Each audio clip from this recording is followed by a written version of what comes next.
Pues en lo que hemos discutido hasta ahorita, se perciben elementos fuertes de carácter epistemológico que atañen al propio saber, al cálculo sobre el cual estamos discutiendo, pero han mencionado también circunstancias externas a las propias instituciones, como los libros o los sistemas de acreditación que todas las instituciones estamos hoy por hoy metidas en esos aspectos. Me gustaría que en la siguiente ronda de intervenciones, además de volverlos a escuchar a cada uno de ustedes, me gustaría que retomáramos algunas cosas sobre las preguntas 2 y entráramos a la pregunta 3. Por ejemplo, en la pregunta 2, algunos ya han mencionado que, cuál es el camino para abrir nuevas posibilidades. ¿Qué convence al profesor de la necesidad de cuestionar al menos ese cálculo que enseñas? Y otra cosa que convendría abordar un poco a la luz de la última intervención del doctor Mena es la tercera pregunta que habíamos planteado. La tercera pregunta dice, el panorama de un alumno que estudia y será un profesional en el siglo XXI y un profesor que probablemente se formó en el siglo XX, ¿qué cálculo enseñar? Concretamente, ya el doctor Mena nos hablaba del papel de la tecnología. Ante ello, que es ineludible en un aula del siglo XXI y no podemos obviarlo, no deberíamos obviarlo. La pregunta en verdad es, ¿qué pasa con ese cálculo? ¿Qué pasa con esas características epistemológicas propias del saber a la luz de las cuestiones a lo mejor institucionales, nacionales y mundiales en las cuales nos estamos moviendo? Muy bien, ¿quieren retomar el orden con el que empezamos o alguien quiere concretamente decir algo? Bien, entonces, Juan Antonio, te cedemos la palabra. Bien, yo quiero encuadrarme, ¿verdad?, en el título de la mesa, el cálculo en la escuela, ¿no?, que creo que tiene cola, ¿no?, el título por la corriente en la que estamos. Y en la escuela, pues ya decimos qué es lo que está predominando, ¿no?, y eso en la mayoría de las escuelas. El maestro está claro de que los resultados no son nada halagadores, pero por mucho tiempo se pensó que las causas de esos resultados eran de tipo psicopedagógico. O estaba en los alumnos o estaba en los profesores. Nunca se cuestionó, bueno, se cuestionaba sobre el contenido de los cursos. La pregunta de qué enseñar en esos cursos era una pregunta ociosa, pues su respuesta ya se sabía, lo que estaba en los libros de texto, de ese orden que estamos cuestionando. Y en efecto, ese es el cálculo escolar, en gran medida. Si hablamos de qué es lo que está en la escuela. Pero este cálculo no es el cálculo tal cual como fue creado por los matemáticos, sino una adaptación de este último con la intención de que sea posible su enseñanza y sobre todo su aprendizaje. Tal adaptación para el caso de la enseñanza estructuralista y mecanicista, pues ha sido, como hemos visto, contraproducente. Ya, al menos en la mesa y supongo que en parte de los que nos están siguiendo, algunos estarán pensando, y ya lo mencionó por ahí, no recuerdo, creo que solo, en la transposición didáctica, ¿no?, en esa teoría, ¿no?, que estudia las transformaciones y adaptaciones que sufre el conocimiento, el saber, para convertirse en un saber plausible de ser enseñado. Otros estarán pensando en la socioepistemología, ¿no?, marco teórico que asume que la problemática de la matemática educativa es justamente la concerniente a la evolución de los fenómenos didácticos que suceden cuando un saber que se construye en ámbitos no escolares se introduce a la escuela. Pero, vuelvo a la escuela, La inmensa mayoría de los profesores de cálculo no conocen el surgimiento y desarrollo de esta rama de las matemáticas. En tal sentido, no pueden problematizar lo que enseñan en cuanto a si es o no una adecuada adaptación de un saber de referencia que se pretende llevar al aula. Si los profesores conocieran el desarrollo histórico, muchos de gozamos con la presentación de Cantoral, pero eso no está pasando en la escuela. Si conocieran ese desarrollo, advertirían que lo que están enseñando es el final de ese desarrollo. Como diría Freudenthal, las cosas están al revés si se parte de enseñar el resultado de una actividad y no la actividad misma, lo que él llamó la inversión antididáctica. Dicho lo anterior, fue para contextualizar la respuesta a la segunda pregunta. Creo que para convencer a los profesores de la necesidad de al menos cuestionar la secuencia, o más bien no la secuencia, los contenidos mismos de los cursos de cálculo, es necesario involucrar a los profesores en un proceso de reflexión que les permita reconocer que lo que enseñan es una adaptación de un saber construido socialmente fuera del aula. Y que con esto ellos pudiesen tener una mejor disposición para implementar las propuestas construidas por otros, o mejor aún, ser partícipes de la construcción de esas propuestas. Algo así como lo que se hace en el programa que ya mencionaron, interdisciplinario, para el desarrollo del profesor profesional docente en matemáticas, ¿no? Empoderar al profesor.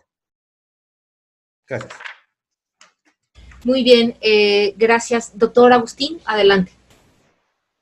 Sí, me parece muy interesante lo que han estado planteando. No es un asunto sencillo, por algo llevamos muchos años en esto.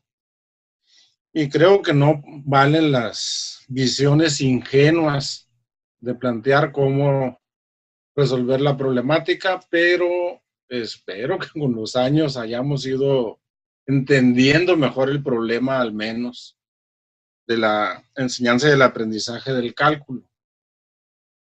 Yo ubico, por razones teóricas, a la matemática conformada por tres componentes fundamentales. Veo a la matemática como una actividad de resolución de problemas, un cuerpo estructurado de conocimientos y un lenguaje. Y las tres aparecen siempre de manera conjugada, pero los énfasis se ponen a veces en la parte de la resolución de problemas o en la parte de la estructuración como cuerpo como cuerpo estructurado de conocimientos, valga la redundancia. Me parece que en mucho también sucede que en la visión estructuralista de la que se habló al principio, los problemas que se plantea la visión estructuralista son precisamente los del cuerpo estructurado de conocimiento. Por ejemplo, si yo pienso la integral de una función, pues las funciones que se trabajaron durante mucho tiempo solo eran funciones continuas. No había nada que discutir alrededor de los problemas que trabajaban Leibniz, Newton, Bernoulli, Euler, ni el mismo Cauchy, si tú estás trabajando con referencia a magnitudes variables que podían ser distancias recorridas, velocidades, aceleraciones, volúmenes, áreas, lo que fuera. Pero cuando tú estructuras eso como parte de un conocimiento, te empiezas a plantear cosas como, oye, ¿cuándo una función es integrable? Y empiezas a inventar funciones como la famosa función lluvia, ¿verdad? Una función que es 1 en los racionales, 0 en los irracionales o viceversa. Esta función, ¿qué modelo? ¿Es modelo de qué fenómeno de la naturaleza? De ninguno. Están creadas por razones estructurales. Son los problemas que se plantearon como parte de la estructura del cálculo. ¿Cuándo una función es integrable? Si lo traemos a los cursos de cálculo, ese tipo de funciones aparecen y yo digo, ¿por qué? Ese no es un problema del cálculo de sus orígenes. Esos son problemas de la estructura y los cursos de cálculo están basados en la estructura así, de esa manera, por más mecanicista que sean las discusiones que se hacen en los cursos de cálculo. Si la estamos centrando en ese aspecto, desde nuestro punto de vista, que es lo que quise plantear hace rato, no estaremos en el cálculo, estaremos en el análisis matemático. Y lo que nuestros estudiantes necesitan es fundamentalmente lo que tiene que ver con el cálculo, ligado al pensamiento variacional. Y visto así, los orígenes del cálculo, y en algún sentido lo más acabado también, tiene que ver con el pensamiento variacional. En los mismos programas y textos de cálculo tradicionales, uno puede ver en las introducciones, en los objetivos, que son cursos dedicados a resolver problemas de el cálculo de razones instantáneas de cambio, de obtención de máximos y de mínimos, o de resolución de problemas de áreas, de volúmenes de sólidos de revolución. No más que esos aparecen al final de los cursos, ¿verdad? Y les llaman aplicaciones. Y si yo me tomo las del cálculo diferencial, por ejemplo, aplicaciones, y dicen, oye, pero ¿qué vamos a aplicar? Pues vamos a aplicar las derivadas. Pues entonces estudiaré derivadas antes. ¿Pero qué voy a derivar? Pues voy a derivar unas funciones que son discontinuas en el punto donde le voy a calcular ahí un límite, cuando h tiende a 0. Entonces tengo que estudiar las funciones continuas. Pero como eso depende de la convergencia, pues voy a estudiar el límite. ¿El límite de qué? De funciones. Oye, pero funciones hay muchas. Yo voy a estudiar funciones reales de variable real. Pues primero voy a estudiar funciones reales de variable real. Pero solo son un ejemplo de funciones. Pues primero estudio funciones. Y yo creo que ese caminito está hecho así, porque en una estructura de las matemáticas, pues está planteado así en ese caminito. Pero el origen son los problemas de otra naturaleza, los problemas de carácter variacional. A mí me parece que ese tipo de cosas deben de retomarse. Yo no había pensado en compartir pantalla. A ver, ¿qué tendré que hacer? Pues le pongo aquí compartir pantalla. Exactamente. A ver, le pongo compartir pantalla y luego busco lo que nos quiere compartir. El archivo, a ver, ahí alcanza a ver eso, se alcanza a ver eso, ¿verdad? Exactamente, ya vemos la diapositiva número 1. Ajá. Por ejemplo, nosotros decimos, ¿cuál es el centro del estudio del cálculo integral? Los problemas de acumulación. Eso está ligado a problemas variacionales y que lo podemos ver desde que abrimos una llave para ver qué tanta agua se acumula en un balde, y lo podemos hacer. Aquí lo voy a poner muy matematizado ya. Nosotros podemos pensar con una variable en las diferencias que se dan entre dos valores consecutivos, ¿verdad? Para hablar de delta 1y, delta 2y, delta 3y, etcétera. Donde delta 1y pues es y1 menos y0. Eso quiere decir que y1 lo puedo calcular de esta manera. Después hago lo mismo con y2, y como ya tengo aquí y1, pues entonces y sub 2 la voy a escribir como y sub 0, más el primer incremento de la y más el segundo incremento. Y lo mismo hago con el tercero. Ese procedimiento lo puedo seguir hasta plantearme cómo es el crecimiento número n. En términos generales lo puedo simbolizar así. Es el de cualquier punto, es el valor inicial más lo que se ha acumulado, ¿verdad? Que por cierto, esto está en el origen del teorema fundamental del cálculo.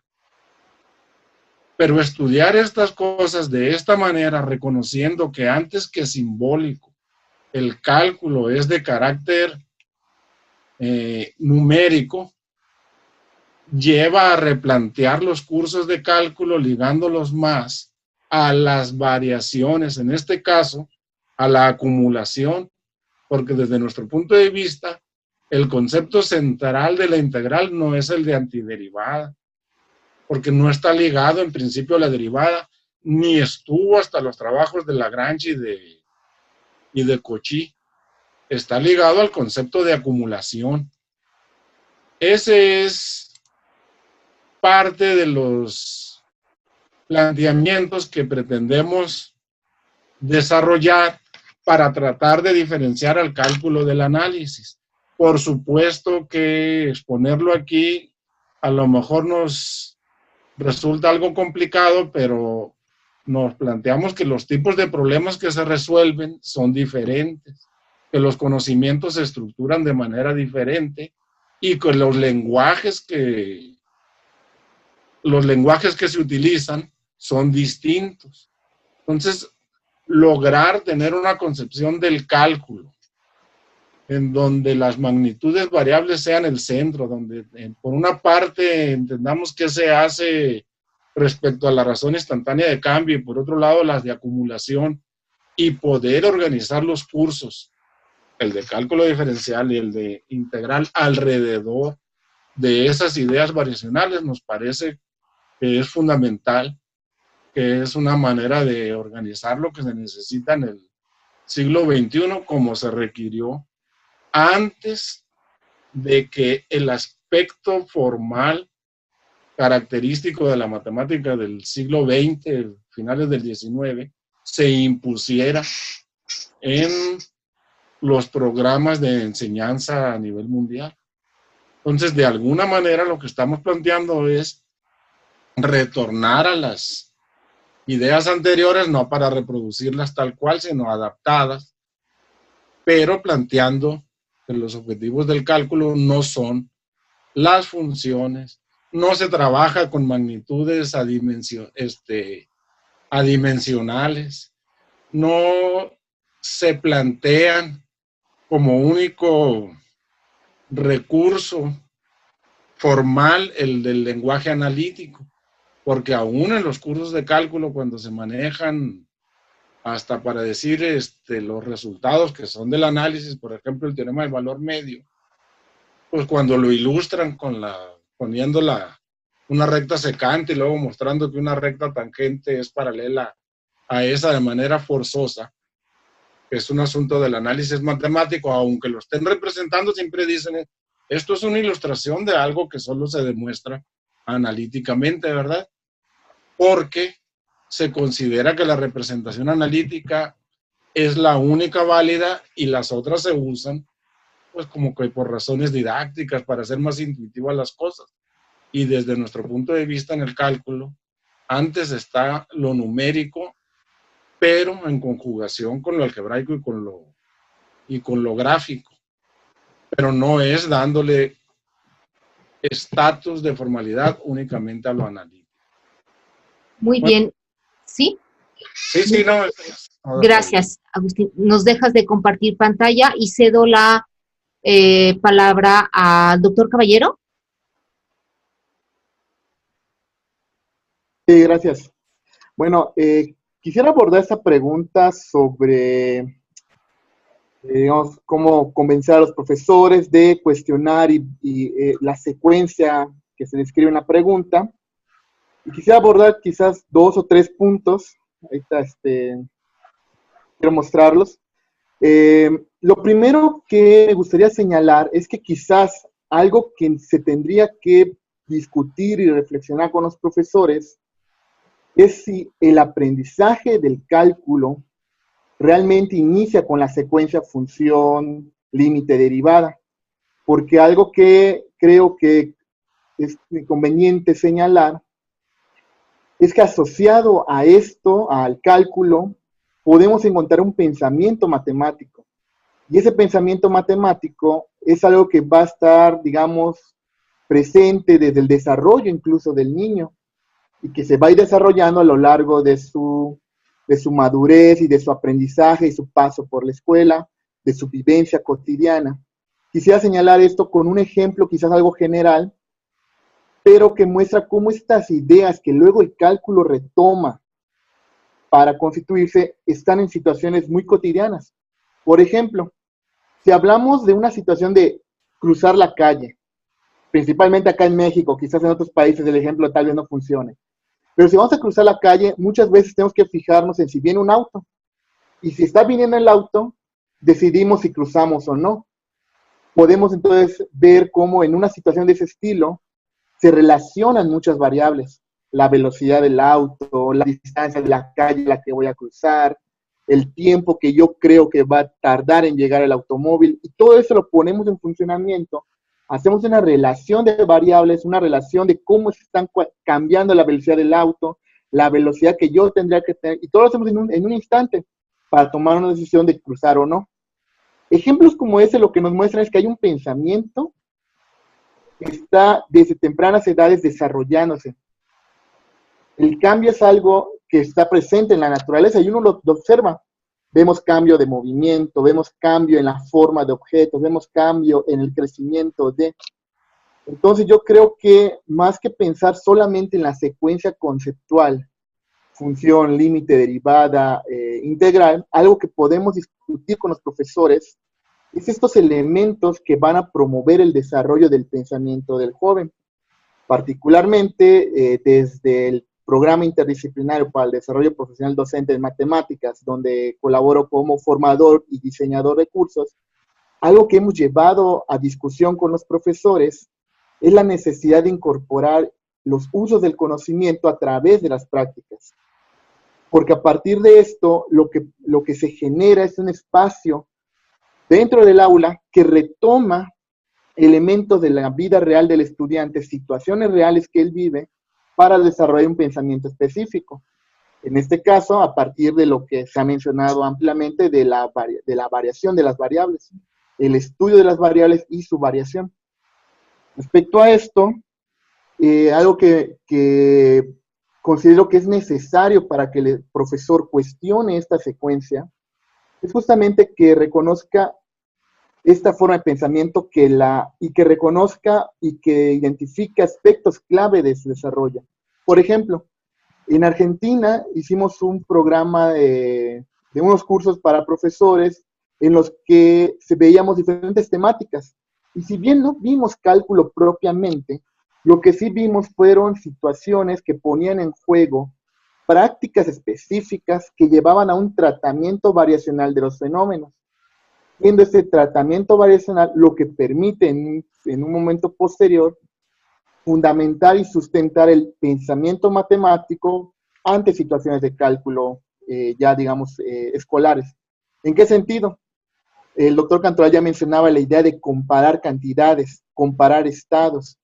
Lo que nosotros hemos trabajado con los profesores, cómo desarrollar o cómo sustentar esto en actividades específicas partan de lo real del estudiante, que se desarrollen y lleven a una simbolización en el sentido que reconozcan, comuniquen y simbolicen en algún sentido esas ideas variacionales. Por ejemplo, algo que estuvimos trabajando fue una situación de alturas, bueno, de estaturas en general. Lo que veíamos es cómo a partir de que el estudiante mide su propia altura, la compara con su compañero, establece relaciones entre ellos, en un momento posterior, él puede, de una gráfica de la estatura de una población, reconocer información, reconocer comportamientos, e incluso predecir cuál sería su propia altura en un futuro. Pues son cuestiones que ponen en juego diferentes aspectos del pensamiento que van a acompañar a esa secuencia conceptual, e incluso le da herramientas al profesor para intervenir y construir su propia secuencia en algún sentido para fomentar este aprendizaje. Pues como último punto respecto a esto, lo que quería comentar es esto del empoderamiento docente, algo que es necesario desarrollar a partir de este tipo de, digamos, propuestas, que el profesor reconozca diferentes formas o diferentes aspectos del aprendizaje del estudiante, que reconozca cómo motivar o cómo propiciarlo, y en ese sentido construye un empoderamiento a partir de eso, se empieza a empoderar de su propia práctica docente, reconociendo posibles vías de intervención reconociendo una comunidad que va a acompañarlo y a la cual puede recurrir y dialogar para construir aprendizajes colectivos y propuestas específicas para el aula.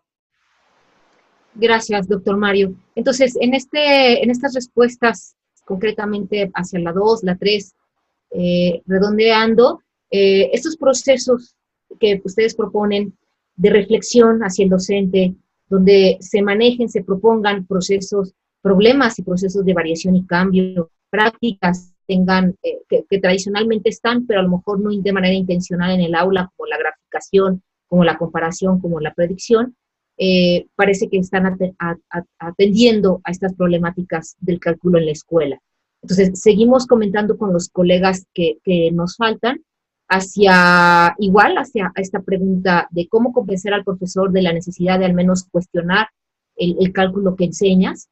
¿Qué pasa en este tránsito hacia el aula del siglo XXI? Doctor Crisólogo, me parece que es su turno. Micro.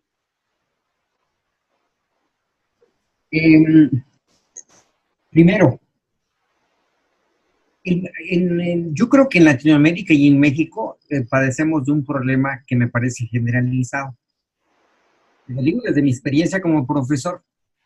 En general, los profesores aceptan dócilmente el plan de estudios, no lo cuestionan. Nos ubicamos en el plan de un profesor, digamos, de bachillerato, incluso en el superior, pues lo aceptan, ese ya está determinado de antemano. Pero ¿de qué manera podemos posibilitar que los profesores piensen en un cambio? En México tenemos un problema, a mí me parece que un problema muy fuerte. Hay mucha improvisación de profesores de matemáticas y de cálculo, tanto en el bachillerato como en la superior. Aquí en Guerrero todavía me encuentro con casos de gente que está enseñando cálculo, pero no está formado, no tiene ni siquiera licenciatura en matemáticas o ingeniería. Son contadores. La semana pasada, justamente, estábamos trabajando con un curso de matemáticas para profesores. Una profesora que es contadora se sinceraba conmigo, me decía, cuando yo empecé a tratar la pendiente en la secundaria, mejor me brinqué porque no lo entiendo. Algo similar ocurre en los grados superiores. Entonces, el profesor, por su propia iniciativa, a menos que esté preparado, a menos que esté actualizado y a menos que entienda estas cuestiones que tienen que ver con la currícula y con lo que enseña matemáticas, creo que puede ser sensible para eso. Pero, a mi ver, la manera de cómo podemos incentivar de que los profesores cuestionen la currícula es mediante una formación y actualización continua, cosa que aquí en México no lo hay. Incluso el presidente de la República hace algunos meses dijo, en cuanto a la formación y actualización de profesores, dijo que se van a actualizar los que quieran. Eso, a mi ver, no funciona en un país para la educación pública. Es decir, mediante los sistemas de formación, lo que se llama formación continua de profesores, desde mi punto de vista debe ser obligatorio y debe ser generalizado para que tenga posibilidades de éxito. Segundo, los profesores, y esto lo hemos discutido ya en varias ocasiones, el profesor necesita apoderarse de sus instrumentos de trabajo. ¿A qué me refiero? Cuando digo que se apodere de los instrumentos de trabajo, significa que se apodere de la currícula, pero en un sentido, vamos a decirlo así, en un sentido académico, que conozca el plan de estudios. Porque también es otro problema. Yo me he encontrado con la situación de que profesores desconocen lo que dice el plan. Enseñan lo que dice el texto o el texto que llevan. Entonces, ese es otro problema. Entonces, desde mi punto de vista, requiere formación y actualización en los profesores para que la sensibilidad nazca. Ahora, mismo, y en eso, esa es parte de mis trabajos que hemos publicado anteriormente. Yo digo que sí se puede, desde mi punto de vista, sí se puede cambiar la secuencia función, límite, continuidad, derivada e integral, por supuesto. Ya hace tiempo hemos pensado, bueno, esa es una idea original de Ricardo, en donde habría que poner, en lugar de eso, a la variación como el centro que organice a todo lo demás. Y esto me parece, yo cada vez me convenzo de esta situación, por varias razones. Voy a describir nada más las más importantes. Uno, por cuestiones de tiempo.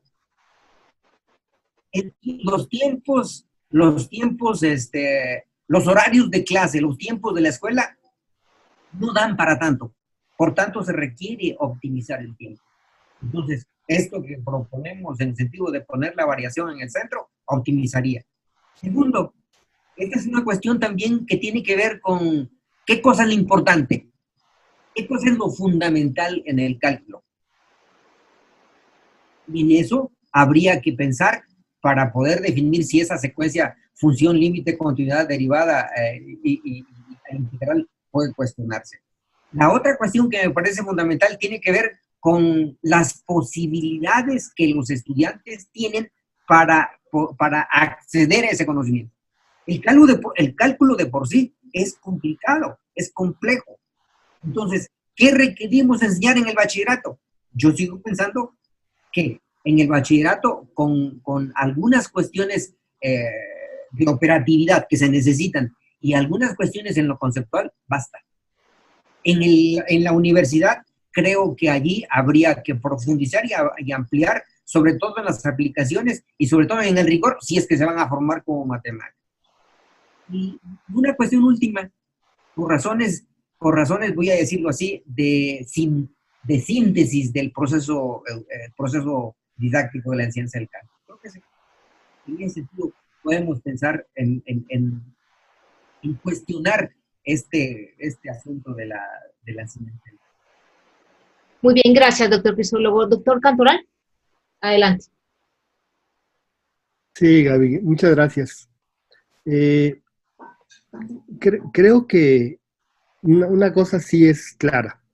El cálculo cambió la cultura científica de la humanidad. Y el mundo se ve distinto si uno entiende cálculo que si no lo entiende.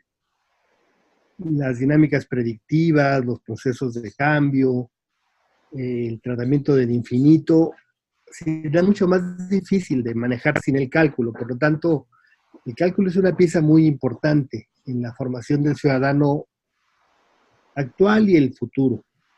El problema quizás estriba en otro hecho, es decir, los objetos formales que el cálculo pretende comunicar no se expresa del todo con los aprendizajes alcanzados. Es decir, ese es el problema. Si la perspectiva más teórica del cálculo fuera entendida y manejada por los estudiantes, pues esta mesa carecería de sentido. El gran problema, en verdad, es que los estudiantes se alejan. No entienden, no le ven el sentido, no lo pueden significar, son símbolos y símbolos, exigen rupturas, el símbolo igual. En cálculo es bien diferente que en álgebra. La idea de tendencia y de aproximación y de error no son la misma idea. Es decir, tiene una complejidad pues grande. Ahora, lo que efectivamente aprenden los estudiantes, la inmensa mayoría de los estudiantes, está mucho más vinculado a aquello que viven, que experimentan.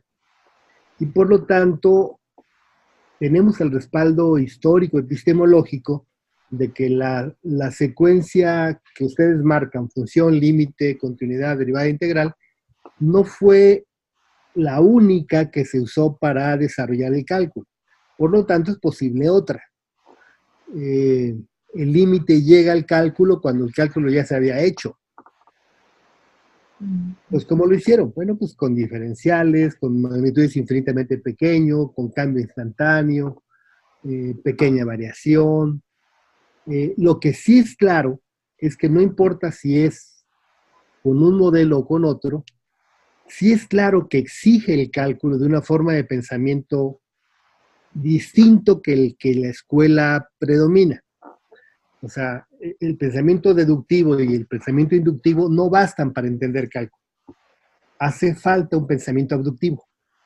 Y ese pensamiento abductivo tiene que ser puesto en estrategias de enseñanza.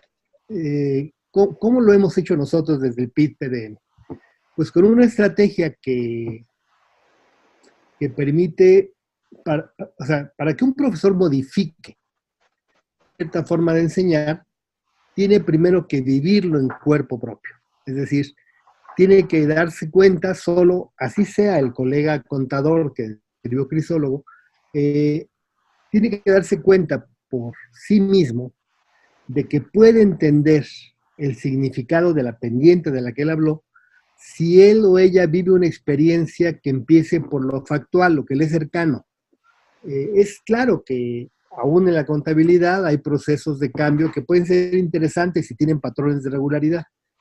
O sea, si él pudiera significar la idea de pendiente a partir de su contexto mucho más factual, está en mejores condiciones de desarrollar su pensamiento y de creer que el cálculo es importante. Pero no basta eso. Es decir, lo que nos enseña el análisis epistemológico que compartimos todos, el que yo describí, es que se requiere de otra etapa que es mucho más procedimental. O sea, procesos, tratamiento de variables, tratamiento de sucesiones, tratamiento de secuencias, tratamiento de sumas, de restas, de acumulaciones, de tendencias, todo eso se requiere. Pero también es cierto, y aquí coinciden las distintas posturas de la inteligencia, que se considera que alguien desarrolló su pensamiento a un cierto nivel óptimo cuando puede realizar operatividad simbólica. Uh-huh.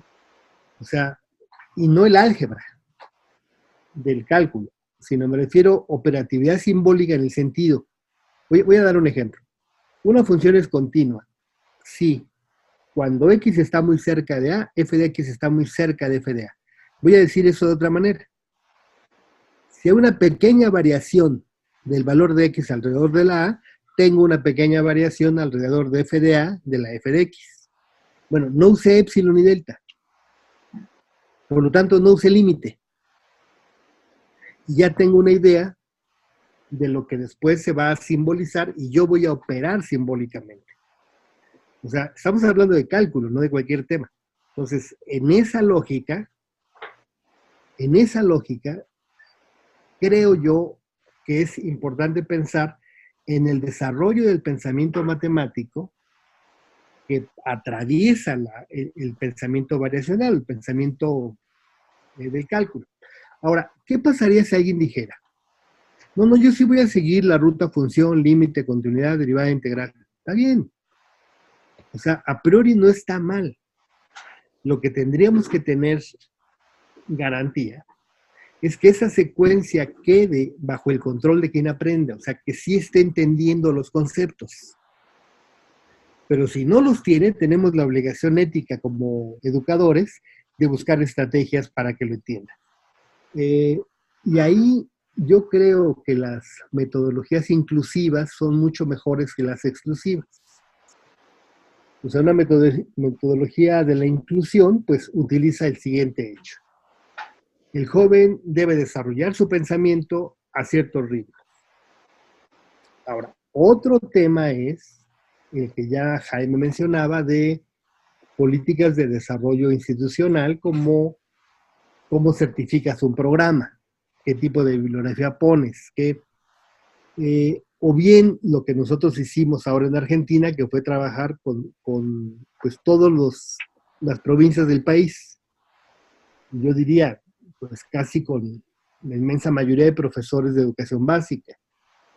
O lo que se hizo en México, por introducir la idea de pensamiento y lenguaje variacional en los programas de estudio. Pero cuando el profesor lo tiene que llevar al aula, él tiene primero que haber vivido la experiencia, creer en ella, y solo así puede entrar en un proceso de empoderamiento. O sea, no podemos obligarlos, sino tenemos que brindar las condiciones para que ellos vivan ese proceso. Y no hay rutas únicas. Por ejemplo, el modelo infinitesimal de la enseñanza del cálculo, pues no usa límites. Y es igual de formal que el otro. Ahora, no pegó o no ha pegado todavía en las escuelas, ¿no? Entonces yo cerraría con esto, para incluso adelantarme a la última parte. Muy bien. Sí. Nada más cierro muy rápido. Creo que lo que nos va a exigir el tiempo futuro está mucho más vinculado a la transversalidad. Y los cambios sociodemográficos lo muestran. O sea, cada vez tenemos más estudiantes de sistemas de media superior más diversos, es decir, no es lo mismo venir de un bachillerato agropecuario que de un bachillerato científico, pero ambos pueden desarrollar pensamiento variacional o pensamiento del cálculo en un sentido pleno del término, ¿no? Y este cambio va a exigir de técnicas distintas de las que hablaré en una intervención posterior. Gracias, Gaby. Muy bien, gracias, Ricardo. Para cerrar la ronda, doctor Mena, por favor.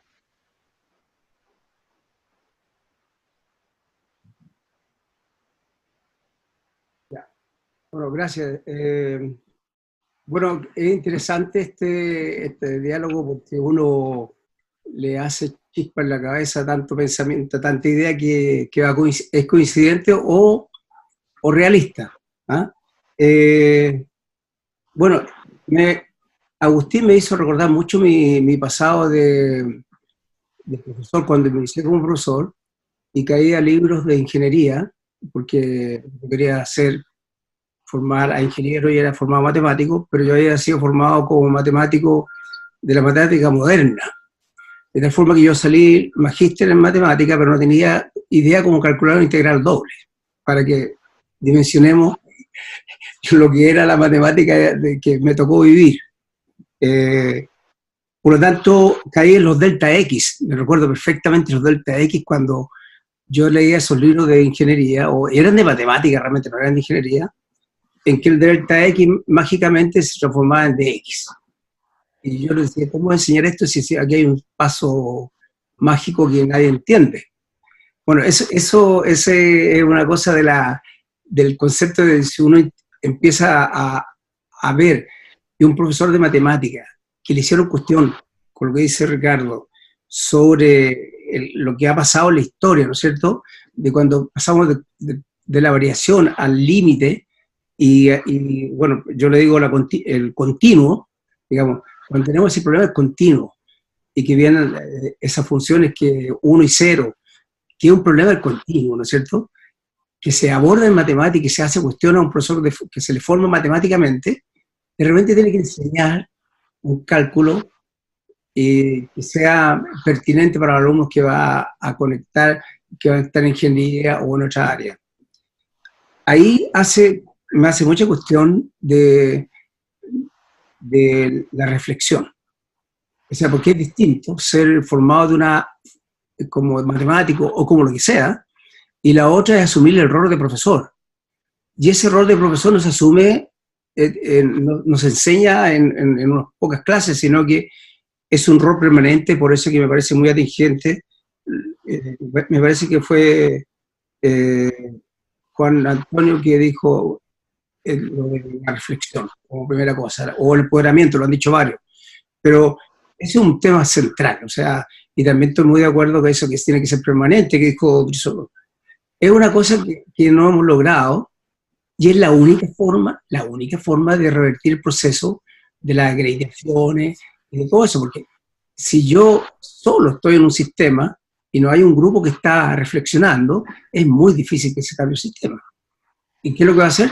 Lo más fácil es someterse, como lo que me pasó después en mi mismo lugar, que dejé de hacer clase un tiempo en pregrado, y me encuentro con esta realidad que cambió totalmente en pocos años. En pocos años. Por eso que da la posibilidad de la tecnología, me parece que va a ser una cosa que nos va a arrasar. Porque la tecnología, ese elemento del pasar de continuo la graficación como que lo suaviza, que yo veo las cosas gráficamente como que no me planteo el problema de si es continuo, si es todos los puntos, no. De hecho, cualquier gráfica no tiene más de 1.000.000 de puntos. Así que por eso uno ya dice, y todos estamos convencidos que las cosas son continuas cuando vemos un dibujo. A ustedes mismos yo creo que lo estoy viendo sigo perfecta a todos los colegas acá con unos píxeles que son muy menor por lo que es continuo. Entonces, digamos que la tecnología, la graficación, hablar de variación, hay un delta X, como lo escribió Ricardo en su comparación, ¿no es cierto? Pero también hay un delta X del natural que nos está dando la tecnología.